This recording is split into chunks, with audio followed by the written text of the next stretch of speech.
Hola, soy el doctor Ricardo Trueba del Grupo Médico Rostaño. Vamos a hablar de diagnóstico por imagen del tobillo y algunas imágenes del pie. Con respecto a la radiología, es muy importante en el frente de tobillo que el espacio tibioestragalino sea simétrico. Existe un poquito de interposición en el peroné que debemos interpretar este overlap entre la tibia y el peroné debe ser mayor a 6 milímetros para considerarlo normal, y eso se evalúa a 1 centímetro de la superficie de la tibia. Y al lado existe un espacio claro que debe ser menor a 6 milímetros. Para ver un poquito la articulación entre el astrágalo y el peroné se hace otra incidencia que se denomina mortaja, con una rotación medial de 15 a 20 grados, y debemos ver un overlap entre eh, la tibia y el peroné. Ya no debe ser de 6 milímetros, pasa a ser de 1, pero siempre debe haber un poquito de overlap. Y lo mismo la línea articular, al igual que la tibia astragalina, debe ser simétrica y tener una relación estable en toda su superficie. Con respecto al lateral de tobillo, debemos recordar que el peroné cae entre el tercio medio y el tercio posterior de la epífisis, sobre todo la posterior, ¿no? De la tibia. Eso es la posición normal y que el perfil del tobillo está bien hecho. Con respecto a la mortaja, dijimos que tiene que haber más de 1 milímetro de superposición. Cuando no existe superposición, debemos inferir que existe una lesión de la sindesmosis, que son los ligamentos que unen la tibia con el peroné. No solo se abre esta articulación y no hay overlap, sino que además existe un ensanchamiento de la articulación astragalo-peronea. Existen algunas máquinas para generar estrés en las radiografías y sacarnos la duda que cuando existan incidencias que en principio son normales, hacer un estrés forzado para tratar de ver desalineaciones, como en este caso en aducción, por ejemplo, que en este tobillo es normal y el derecho muestra una desalineación con una apertura de la línea articular, o en esta como por ejemplo donde hay una articulación tibioastragalina normal y cuando se hace el estrés se ve perfectamente, ahí se ve la mano de la persona haciendo el estrés, existe una apertura posterior con una desalineación posterior tibioastragalina. Con respecto a las fracturas del tobillo, les recuerdo que eh, tanto los ligamentos como las estructuras óseas forman lo que se denomina la teoría del anillo. Para que el anillo se rompa, se tiene que romper en dos sectores, puede ser dos estructuras óseas o una estructura ligamentaria, una ósea o dos estructuras ligamentarias, y eso va a generar inestabilidad. Para clasificar a las fracturas existe la clasificación de Weber, donde clasifica las fracturas del maléolo peroneo en infrasindesmal, transindesmal o suprasindesmal. Las dos últimas pueden tener lesión de la sindesmosis, sobre todo la B la tiene en mayor proporción y la C puede o no tenerla. Y la clasificación de Lau-Hansen, que describe a la lesión con su mecanismo de lesional, de supinación y aducción, con supinación y exorrotación, o pronación y exorrotación, y son las distintas estructuras en el orden en el que se van lesionando. Bueno, es un poco lo que dijimos, siempre en las fracturas, obviamente, valorar los espacios articulares, las corticales, vemos la relación articular, en este caso también hay una leve subluxación, además de fractura del maléolo. Debemos hacer en las fracturas del tobillo proyecciones altas, tratando de buscar fracturas en otros sectores, no solamente en el tobillo, y asegurarnos que el resto de la estructura ósea es normal, o tener cuidado cuando hay pequeñas o sutiles fracturas como en esta del maléolo posterior, tener los ojos bien atentos para que no pase desapercibida. En las fracturas, en las radiografías debemos ver signos sutiles, como los vimos en el codo y en el resto de las articulaciones, no solo mirar las estructuras óseas, sino ver las partes blandas y los espacios articulares. En este caso vemos un aumento de la densidad en el receso capsular tibioastragalino anterior, probablemente corresponda a hidroartrosis o a hemartrosis en un traumatismo de tobillo. Entonces, hinchazón de partes blandas, obliteración o desplazamiento de líneas grasas, reacción perióstica o endostal y derrame articular como el que estamos viendo. Indicaciones de tomografía: sospecha de una fractura oculta. En este caso a veces es mejor la resonancia porque nos va a mostrar edema óseo, que es muy sensible. Valoración prequirúrgica de fracturas complejas, fracturas de calcáneo, valoración de la consolidación después de la fractura y para ver complicaciones. En este caso, fíjense en las fracturas complejas a nivel del pilón tibial. Obviamente la tomografía con una imagen tridimensional ayuda a entender mejor qué tipo de fractura es, qué cantidad de fragmentos hay, qué compromiso articular existe, si hay desalineación, etcétera. Así que esa es la utilidad tomográfica. Un ejemplo de una fractura por estrés que radiológicamente era bastante sutil, y fíjense en la resonancia magnética cómo se ve en la secuencia STIR o T2 con supresión de la grasa la fractura a nivel del calcáneo con un poco de edema. Y el trazo es hipointenso a nivel de la secuencia T1, y en tomografía computada fíjense que es sutil, uno esperaría ver una fractura un poquito más evidente.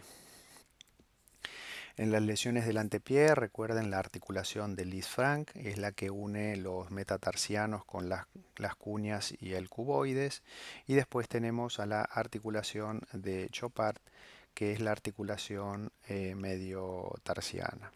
En este caso, una fractura a nivel de la base de la segunda, tercer y cuarto metatarsiano corresponde a una lesión en la articulación de Lisfranc.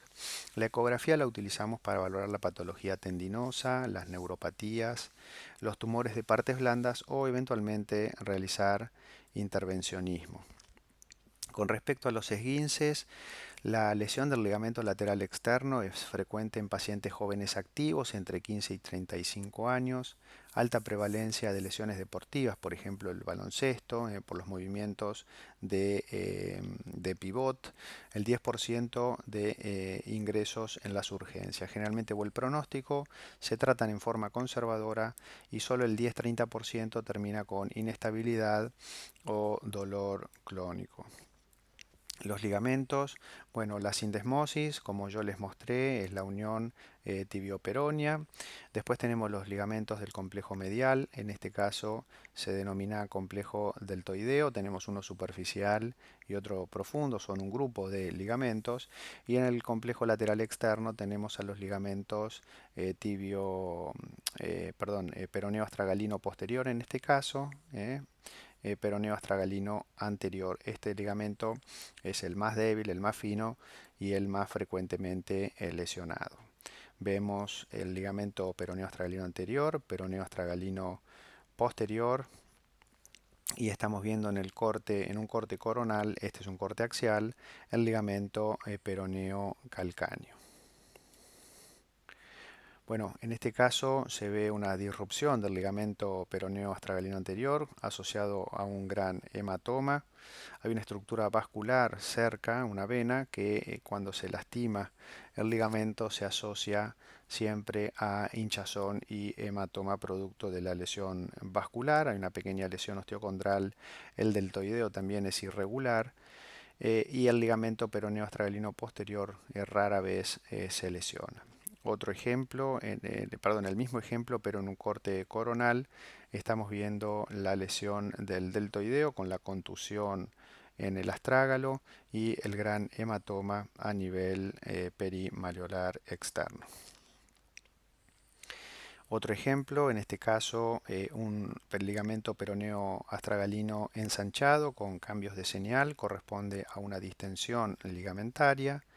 Y en este otro ejemplo, una lesión parcial del ligamento peroneo astragalino anterior, y en este otro ejemplo, una lesión completa con la salida de contraste, en este caso, que es un estudio de artrorresonancia por fuera de la cápsula articular.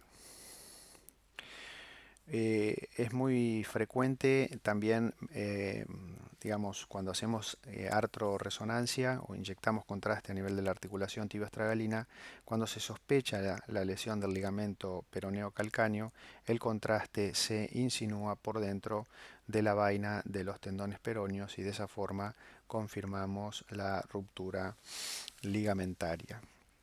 La inestabilidad crónica y las lesiones asociadas, podemos tener un síndrome del seno del tarso, un síndrome de impingement anterolateral, producto de la fibrosis que se produce secundaria al daño ligamentario. Podemos tener lesiones osteocondrales en la cúpula astragalina, patología de los tendones peroneos, como vimos, fracturas o cuerpos osteocondrales libres y cambios degenerativos en la articulación subastragalina posterior.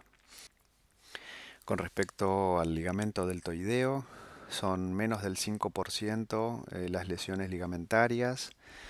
Tiene lesiones aisladas infrecuentes, generalmente asociadas con lesiones del ligamento lateral externo, fractura peronea o de la sindesmosis. Y tenía un componente superficial, dijimos, y uno profundo, y el más importante es el profundo, con el ligamento tibio astragalino anterior, pero fundamentalmente el que da la estabilidad es el ligamento tibio astragalino posterior, es el más ancho y el más robusto. En este caso estamos viendo una lesión parcial del ligamento que va desde el maléolo tibial hacia la cara articular por debajo de la carilla articular del maléolo medial en el astrágalo y en este caso una disrupción completa del ligamento. Con respecto a la sindesmosis tibio-peronea, hasta un 10% de las lesiones son producidas a este nivel en el tobillo. El mecanismo lesional es la eversión y la dorsiflexión extrema. Las lesiones aisladas son infrecuentes, generalmente asociadas con lesiones del deltoides, del ligamento deltoideo, perdón, o la fractura peronea alta, que es la fractura de Maisonneuve. Y en este caso estamos viendo que las sindesmosis las podemos estudiar con ecografía, en este caso una distensión, el ligamento está un poco ensanchado y con alteración en la ecogenicidad. En resonancia magnética se ve muy bien, esta es la configuración normal y esta es una configuración patológica secundaria a la ruptura con discontinuidad de sus fibras. En cuanto a la patología tendinosa, podemos tener tenosinovitis, secundaria irritación mecánica inflamatoria de la vaina tendinosa, tenosinovitis estenosante, son estenosis de la vaina sinovial con adherencias fibrosas, tendinosis, que es la degeneración del tendón con vascularización deficiente y cambios degenerativos intratendinosos, peritendinitis en los tendones que no tienen vaina sinovial, como por ejemplo el tendón de Aquiles, o tendinitis en las artritis inflamatorias o infecciosas, además de rupturas o de luxaciones que son bastante frecuentes, sobre todo en los deportistas. En este caso estamos viendo una ecografía en un eje largo del tendón supraespinoso en la imagen de arriba, viendo el patrón de las fibras del tendón de Aquiles insertándose en el calcáneo, perdón, un poquito de líquido en la bursa retrocalcánea y acá estamos viendo a la grasa de Käger. En este otro ejemplo hay un tendón totalmente irregular, heterogéneo, con esa pérdida del patrón fibrilar, con áreas hipoecoicas. Es un patrón que tiene, es un tendón que está enfermo, que tiene tendinosis y áreas de ruptura parcial. Dijimos que el tendón de Aquiles no tiene vaina sinovial, entonces hace, cuando se inflama, una peritendinitis y corresponde a el edema rodeando al tendón, ya sea en la parte dorsal o en la parte anterior del mismo. La patología del tendón puede ser insercional o no insercional. Fíjense que es un tendón, aparte de la inflamación de la vaina, dentro de todo un tendón bastante normal en cuanto a la señal en resonancia magnética, es bastante hipointenso, homogéneo, tanto en T1 como en T2. La tendinosis, en cambio, es un engrosamiento del tendón con una alteración en este patrón fibrilar. Se altera un poco la ecogenicidad y en resonancia magnética estamos viendo, comparado con el caso anterior, un tendón ensanchado con una alteración de señal central. Sin embargo, no se ve ninguna lesión parcial ni discontinuidad del mismo. La tendinosis insercional normalmente se asocia con la deformidad de Haglund, que es esta exostosis que existe en el margen posterior del calcáneo, que irrita a las fibras más profundas en la inserción del tendón de Aquiles, además de a la bursa retrocalcánea y a la grasa de Cajer, como estamos viendo en estos ejemplos. En este otro, este exostosis muestra edema óseo, se observa líquido en la bursa retrocalcánea con edema en la grasa, hay cambios en la intensidad, perdón, del tendón de Aquiles en la inserción calcánea y hay un poquito de líquido eh, en la bursa retroaquiliana. Los desgarros parciales, como ya hemos visto en otras clases, son soluciones de continuidad parcial en el tendón, ya sea en la parte no insercional o insercional, como habíamos visto. Se ve perfectamente la patología, el tendón en un tendón enfermo, este es un tendón grueso con cambios en la intensidad de señal y se observa el afinamiento secundario a la lesión parcial. Y la rotura completa, por supuesto, es muy sencilla de valorar clínicamente, pero además, tanto en ecografía como en resonancia, se ve el defecto y la falta de continuidad de las fibras que se llena ese espacio de líquido o de sangre. El tendón tibial posterior da en los síndromes de insuficiencia que podrían dar el déficit del tibial posterior, es secundario a un proceso degenerativo crónico, generalmente en mujeres entre la quinta y la sexta década, y que tengan pie plano adquirido, retropié valgo, aducción del antepié, artrosis mediotarsiana y subastragalina.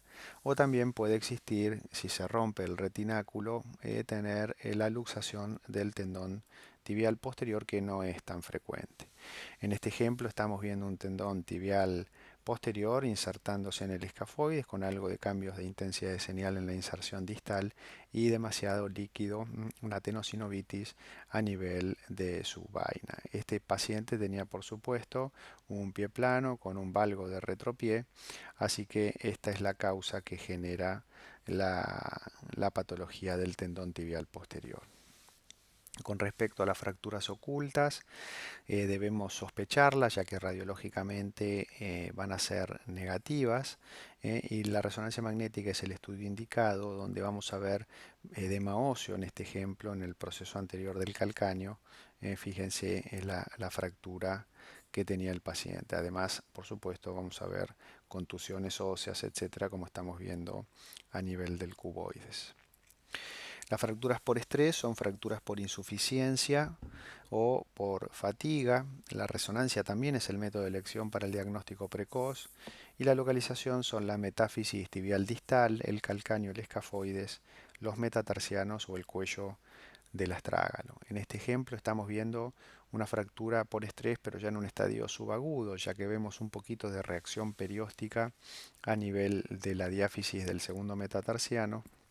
Y con resonancia magnética, por supuesto, se confirma muy bien la fractura y esa reacción perióstica que se está viendo en los márgenes de la diáfisis tibial asociado al edema en los tejidos blandos secundario a la inflamación por la fractura. Con respecto a la osteonecrosis, les quería mostrar dos bastante, o sea, las más frecuentes son en la cabeza del segundo metatarsiano, que tiene nombre propio y que se denomina enfermedad de Freiberg, y a nivel del escafoides tarsiano, que se denomina en los niños enfermedad de Köhler.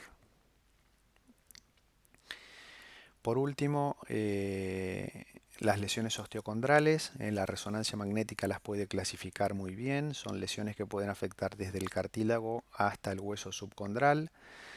Podemos ver desde edema con pérdida del cartílago subcondral o un gran defecto, una gran lesión osteocondral, en donde es muy importante definir el grado de estabilidad de la misma para poder clasificarla. Si vemos que se insinúa contraste en el lecho, habla de algún grado de inestabilidad, y esto es, después se puede generar un cuerpo extraño.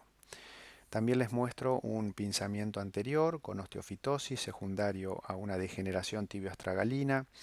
Es muy frecuente en los deportistas, sobre todo en los futbolistas, y la presencia de un cuerpo libre en una articulación que está distendida con líquido y sinovitis. Esta es una secuencia STIR en un corte sagital del tobillo focalizada a este sector.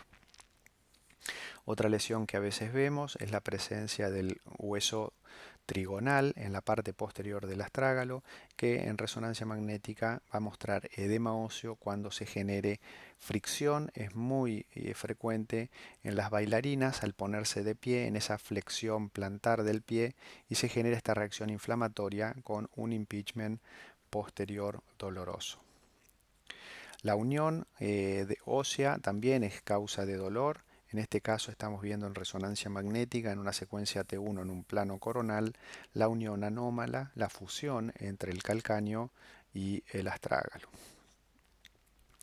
La osteomielitis es la inflamación de tejidos blandos e infección ósea y de tejidos blandos, muy frecuente en diabéticos, que comienza en los dedos, sigue por el medio pie y son causa frecuente de amputación. En resonancia se ve la alteración de planos grasos y los cambios de señal a nivel de la médula ósea. Normalmente son estudios que se inyecta contraste para tratar de buscar colecciones y confirmar el refuerzo de los tejidos comprometidos en la infección. La fascitis plantar se produce secundaria a una entesitis de la fascia a nivel de la inserción calcánea con la presencia de espolones, en donde vamos a ver tanto en ecografía como en resonancia un engrosamiento de la fascia con una alteración en la ecogenicidad en los tejidos adyacentes secundario al proceso inflamatorio, y en resonancia magnética vemos lo mismo, y le podemos agregar la presencia de edema óseo a nivel de la inserción calcánea, cosa que con ecografía no vamos a poder valorar. La fascia puede sufrir traumatismos y generar un desgarro. Esto generalmente sucede en la parte media de la fascia plantar, se ve muy bien por ecografía o por resonancia magnética, y es muy frecuente, digamos, poder verlo, sobre todo en pacientes deportistas. Los tumores de partes blandas del pie, el más frecuente o son los lipomas o los neuromas de Morton. Son fibrosis que se producen alrededor de los nervios digitales por el rozamiento que generan las cabezas de los metatarsianos, y se debe a la utilización del calzado inadecuado. Bueno, la realidad es que por resonancia o por ecografía es muy fácil poder identificarlo, porque fíjense los espacios normales del primero o el segundo espacio, y en el tercer espacio hay una tumoración de partes blandas en estas secuencias T1 que se insinúa tanto hacia abajo como hacia arriba, y en STIR brilla, secundario a que tiene tejido fibroso inflamatorio y genera mucho dolor. Los lipomas son tumores bastante frecuentes en el calcáneo. Radiológicamente es una imagen radiolúcida, indistinguible de un quiste, con bordes esclerosos, pero con resonancia magnética, sobre todo en secuencias T1, podemos ver la presencia de un tejido que tiene señal hiperintensa correspondiente a tejido adiposo. Fíjense que es la misma intensidad que en la grasa de Cajer. Bueno, hemos revisado las lesiones más frecuentes del tobillo y pie.